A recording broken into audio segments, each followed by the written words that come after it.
Hey everyone, Todd from SideshowFX once again, and in this video I'm going to go through the detailed installation setup and overview of our Davinci color panel for Loupedeck devices pack. Now what this pack allows you to do is access and control the color parameters in Davinci Resolve that are not accessible via shortcuts. Now there's a fairly detailed setup procedure that I'm going to demonstrate, but once it's done you never have to do it again. It'll save your script, it'll always remember how you've programmed it. So when you download the file from SideshowFX and you unzip the file, this is likely what you're going to see. We're in beta right now, so some things may be a little bit different, but largely this is what you're going to see. So we have three items here. One is the color panel icons. That's a folder containing all the icons. You shouldn't really need it, but we've included them all the same. The next folder is a color panel script folder. Now this holds the script that drives a lot of the actions that we've built for this profile. And this has to go to a specific place, and we recommend it goes to your documents folder. So you'll just take this entire color panel script folder, drag it into your documents folder. I've already got mine there, so I'm not going to do that at the moment. The next thing you want to do is install the SideshowFX Davinci Resolve color panel profile into Loupedeck. Now you can install it into a Loupedeck CT or a Loupedeck Live. I'm working with a CT today, but the principles that we're demonstrating here are all the same, except anything having to do with the square keys or the shuttle obviously is not going to apply to the live device. So you can go to your Loupedeck software, go to the profile pull down, and at the bottom we see import profile. You'll navigate to your downloaded folder that you downloaded from SideshowFX, and you click on this profile here, and it will ask you what application you want to associate this profile with. Of course it's Davinci Resolve, and we'll leave the profile name the same. We say OK, and there we've pulled in the profile. So once the profile is fully installed, we're going to go to, on the main page, to the second page here. There is a load script button on the top left. You want to click on this, and you'll see it pops up over here on the right pane, and it is looking for the file path where the script is loaded. Now the script is in that color panel script we copied to the documents folder, so we have to point to it on your hard drive. So you click on the browse button here, up pops the dialog box. We go into our documents and go down to the color panel script, which is the one we copied over a short time ago, and you'll see it's the application exe file here that we want to point to. So we click on that, say open, and then we'll say save. Now when we say load script, it will point to this exe file, and then we're good to go. So now we can go and open up Davinci, and we're going to go to the color room. Now the way this script works is it records your XY coordinates of your mouse and saves it to a particular key. So what is crucially important is that your interface doesn't change once you have programmed your XY coordinates. Thankfully, Davinci has a pretty set layout that doesn't get modified very easily. Now there's a couple things that can modify it. For example, if you are using a two monitor setup and you sometimes like to move or switch the monitors from one to the other, well, that's going to mess up your XY coordinates, because what was here, for example, for temperature now is on the other side. Also, what can also affect the XY coordinate recording is if you say this bottom menu here, if you decide to go show icons only, you see how it drops our interface down just a little bit. That could knock it off as well. So you can use it in this configuration or in this configuration. It's up to you, but once you have recorded your coordinates, you should keep the layout the same. All right, so on to recording our coordinates. And once again, I'll illustrate that you only need to do this once. When you're finished, you save the script, and actually we've built in that the script automatically saves anyway as a safeguard. And then if you shut down the computer, relaunch Davinci, doesn't matter. As soon as you activate our script again through Loupedeck, it remembers all of your coordinates. Situations in which it may change is if you change your monitor or change your resolution settings, anything that might affect where your mouse is sitting on the screen. Now, the other thing to remember as well is I'm going to demonstrate how to program each function that we have built into this extensive profile. You don't have to do all of them. If you don't use log, you don't use HDR, you don't do tracking or keying, then you don't need to program those coordinates. You only need to program the coordinates that you actually use. Now, if you program coordinates, let's say you do primaries and you're working with that and it works great, and you didn't bother recording HDR because you never used it, but then all of a sudden you get into an HDR project and you want to be able to access it. It's not a problem. You just launch Activate again, go through the program procedure of HDR. It still remembers your primaries, and it will record your HDR, save your script, and you can keep working from there. Okay, so let's show you how this works then. So here's our main script page. First thing we want to do is load our script. Now, if we want to start recording our different coordinates, we're going to click the Activate button. Gives us a beep and gives us a dialog saying that we're ready to start activating. Okay, so we'll hit the color panel here, and we'll go over to the primary color wheels. Now, these are the different controls in our primary color wheel interface. So what we're going to do is we'll take our mouse key and we're going to put it over top of temperature text and not over the integer itself. We always want to make sure we go over top of the text. There's a good reason for that. Won't bother getting into right now, but make sure you go over top of the text. You see that our mouse turns into a double-headed arrow. That's when we know that we're in the right spot.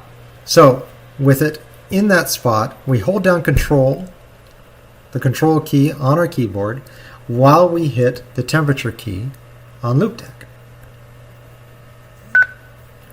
You hear the beep, tells you that it's been recorded. Move over to Tint, double-headed arrow, hold Control, press Tint. Contrast, hold Control, hit Contrast. Pivot, hold Control, pivot. Mid-detail, hold Control, mid-detail. So we've just done the top line now. Even though we're still in Activate mode, the Activate mode works for recording the actions as well as allowing us to use the actions. So when you're actually in color grading mode and you want to do color grading, you also use the Activate mode. So for example, we can test what we just did. If I want to change the color temperature of the currently selected shot, I can now just hit the temperature on the Loupedeck, and you can see our mouse moves to the temperature coordinate there.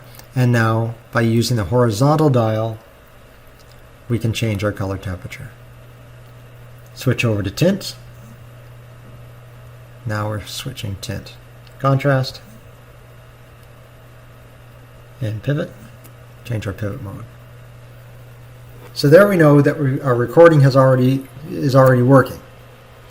We can continue, since we did mid-details last, we can jump down to the color boost down here, holding Control, color boost, over shadows, hold Control, shadows, highlight, hold Control, highs and lights, saturation, hold Control, saturation, hue, hold Control, hue, and Lumimix, hold Control, Luminix. Now you see I didn't need to be 100% accurate exactly where this placement was. As long as there's double arrow, it's going to make the change. And of course there's one more key here that we can program, and that is the Reset All, which is on our bottom right here. Hold Control hit the reset all. Alright, now when we hit reset all, that resets. Now there is a second page of primary controls for us to program. We can swipe the screen as usual, or we've also programmed, if you have a CT device, obviously these aren't on the live device, the AB keys will shuffle us back and forth to different touch pages. So we'll click on B to get us to the second touch page. And this gives us access to program the coordinates for the wheels themselves. So let's start at the top with the lift wheel. We're going to position our mouse as close as we can to the center. And if you really wanted to, we did include a couple of fine controls here for moving your mouse key. All right. So once again, it doesn't have to be 100% accurate as long as we're there. And we can hold control and hit the lift wheel. Go over to gamma. And move it a little bit. Gain. Hold control, gain, and hold control offset. There we go. Now we got the wheels. So if we select lift, we jump there, and now we can control the lift controls. We can use two hands if we wanted to go on a diagonal. And we can also use our shuttle wheel if you have the CT device. Let's reset. So the second row is our scrub wheel for each of the controls. So somewhere in the center of the scrub wheel is a good place to place it. Control, lift, control, gamma. This is a little trickier only because the mouse appearance doesn't change. Control gain and control offset. Now in the bottom row, we can start programming the coordinates for the red, green, blue controls. So if we here, we got offset there to do. So in this case, we're going to place it over top of the integer itself. This is the one exception. Only because if we go below here, there's not a lot of screen real estate that it can easily slip off. Particularly if you go over to primaries here, we found that if we did it below here, it doesn't match up. It only, in the primaries, you can see that it isn't a double arrow underneath. It has to be in the integer itself. So, in programming these values, we do need to be on the integer. So, placed over top, you can see the double-headed arrow, hold control, offset red, offset green, offset blue. All right, now when we switch over to primary bars, go offset red, we're still able to work. Switch over to the wheels, offset red, and it's working there as well. All right, so we can go through and program the rest of these values on the next page, and I'll quickly run through that. Once again, going on the integer, holding control, lift Luma.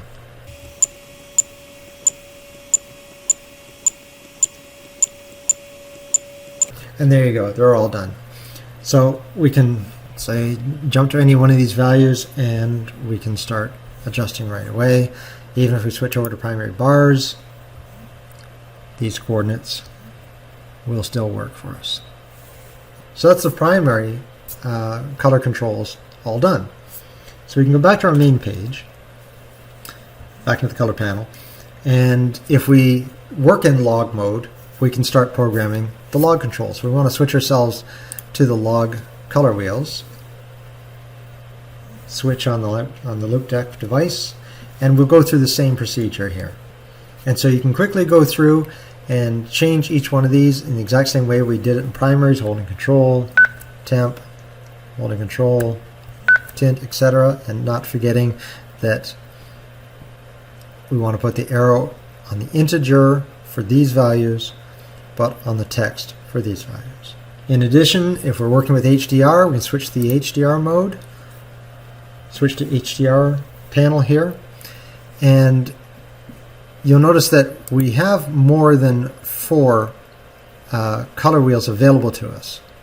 We have black, dark, shadow, and global, but the black, dark, shadow will change depending on these keys here. So we can switch to this. Now we have our fourth, which is light, our fifth, which is highlight, and sixth is specular. And everything shuffles down when you use these different navigation controls. So if we go to the second page of our HDR here on Loupedeck, you see we've got 4 color wheels here. That's because there's only 4 ever really shown at any given time. There's never 5 wheels being shown. So what you'll see here that we've got called HDR1, HDR2, 3, and global. Global always stays in place. It's the first 3 that will change depending on your navigation here.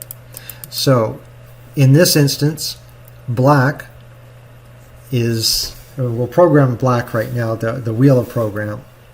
The wheel of black will program right now, holding control, hitting the color wheel for HDR1.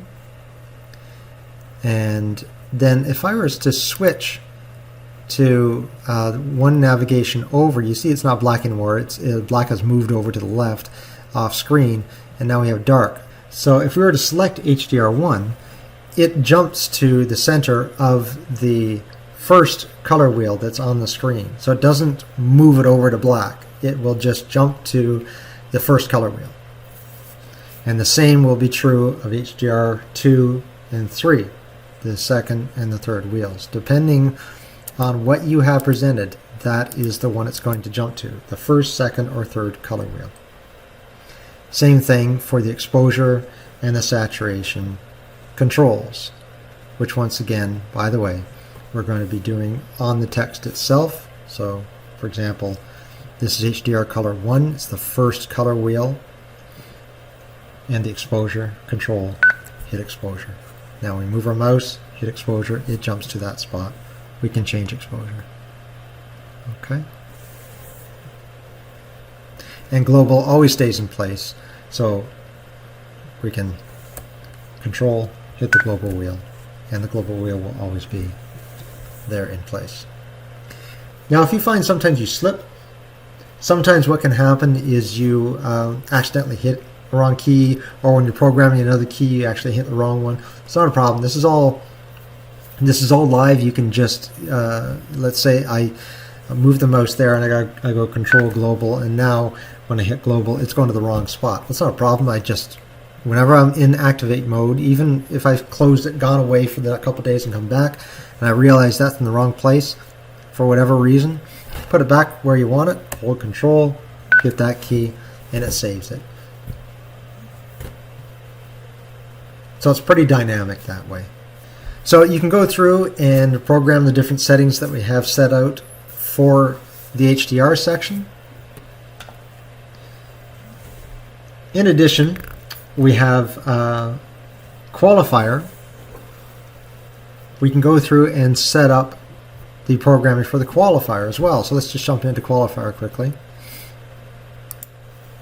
And you can see that these keys are ready for us to program as well. So the first one we want to do, of course, is picker. So we're going to go over top of picker here, hold control, hit the picker key, and do the same thing for the rest of them. For picker subtract, picker add, feather subtract, feather add, and of course our invert. Now we can switch to any one of these on the fly. Now if we go to the qualifier HSL and make sure that we're in the HSL qualifier, you can see that hue, saturation, luminance, we can also change these coordinates as well. Once again, going over top of the text, hitting control, this is the center hue,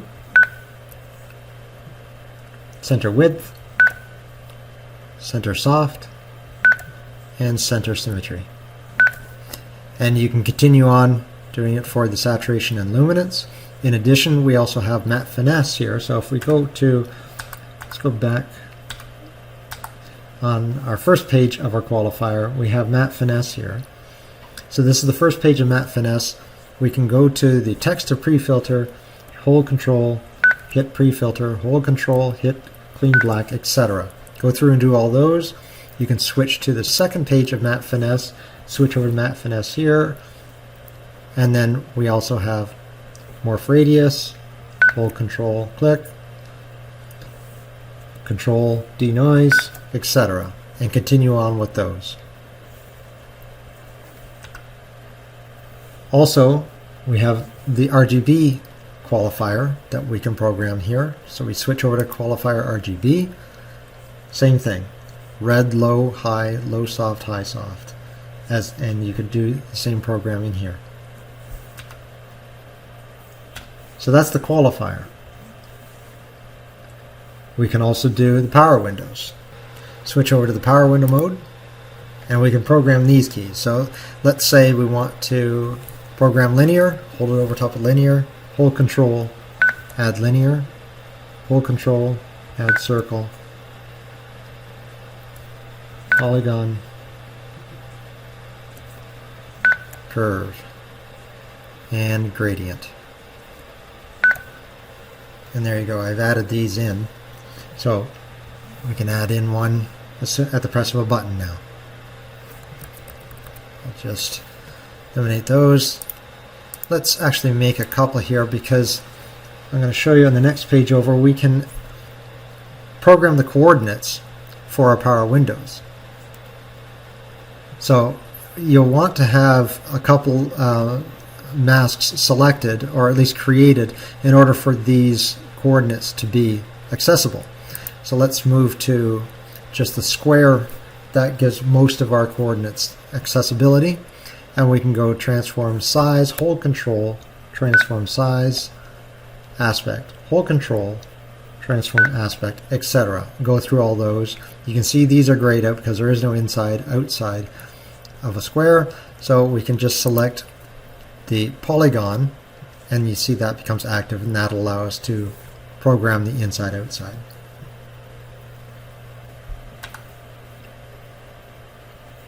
Let's go back to the main setup. Tracker, same thing. If you've got tracking material set up,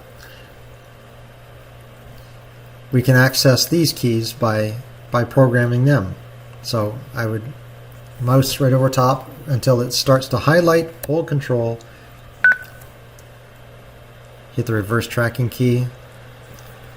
Now track reverse, hold control, track reverse, hold control, track pause, etc. Now these keys are available to us, just the press of a button. Same thing with the checkboxes. We can do the same thing. Click on the, hover over the checkbox for pan. Let's go to the next page here, and we can see that the control is there. Hold control, hit pan, mouse over, hold control for tilt. Now when we hit pan and tilt, it will select them for us. You can do the same for the rest of them. Go back to the main page, and keying. We can go to the key function. Once again, all these parameters, they're just the one page here, of all these parameters can be controlled. Control gain, control offset, example. There you go. And lastly, we have our sizing interface. Allows us to control pan, tilt, zoom, rotate, width, height, pitch, and yaw, and the horizontal and vertical flip. So you can go through and program these once again on the text themselves. Hold control, hit pan, hold control tilt, hold control zoom, hold control rotate. Now we can move our panning, move tilt, etc. You get the idea. So that's all the coordinates. If you've gone through all of those, you're completely done. One thing you'll want to do is go back to the main page, and we want to save the script. A bit of a delay, but you'll hear the little beep that indicates that the script has been saved, and it comes up with a dialog saying script has been suspended. So what happens when you save the script?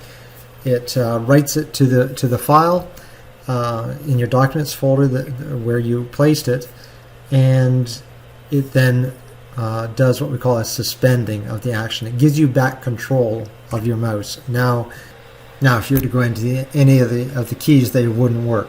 The way you get them to work is you always have to hit activate. It gives you a loud beep, tells you that things are activated. You can start doing your color grading now.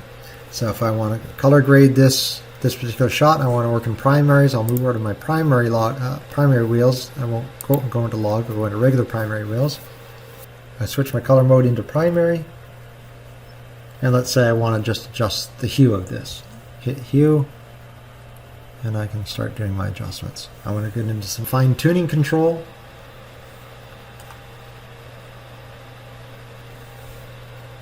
I can use my color wheels.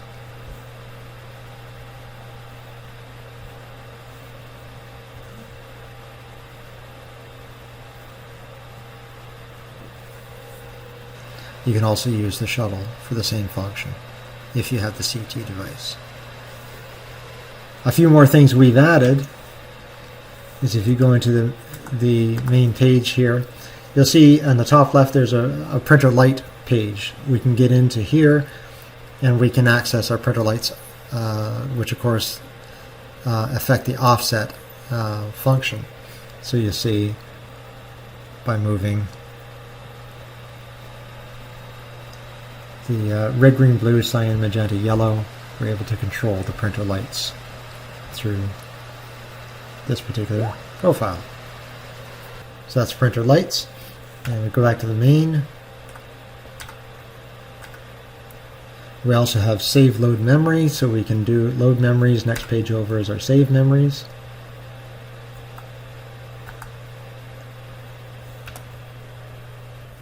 And along with a reset grade. And we also have the ability to add in some nodes here, navigate through the different nodes, add a parallel, add a layer node, etc. When we're done with our color grading, it's important to remember that you want to hit suspend. And that takes us out of the activate mode. It tells you the script is suspended. You can now work as normal without using the Loupedeck color panel. But when you want to go back into using the Loupedeck as a color control surface, hit activate, and then you can move to whichever color space you want to work in and start working right away. On the main page, you can also navigate the different nodes, as well as there's a second page of dial strips. You can do some jogging, and you can also use the shuttle wheel for your jogging as well. And controls here will allow you to turn up and down the luminance of the screen and the buttons on your device itself. And that's it. I hope this helps you out in your workflow and your color grading sessions. We're excited about this product, and we're excited to hear how people use it, and certainly would love to hear recommendations, suggestions on the product itself. Thanks once again for watching, and if you need any support on this, go to our website, drop us a line via email, join our Discord. We have an active Discord community where we are talking about products and support, so you can check that out. Until next time, have a good one. Take care.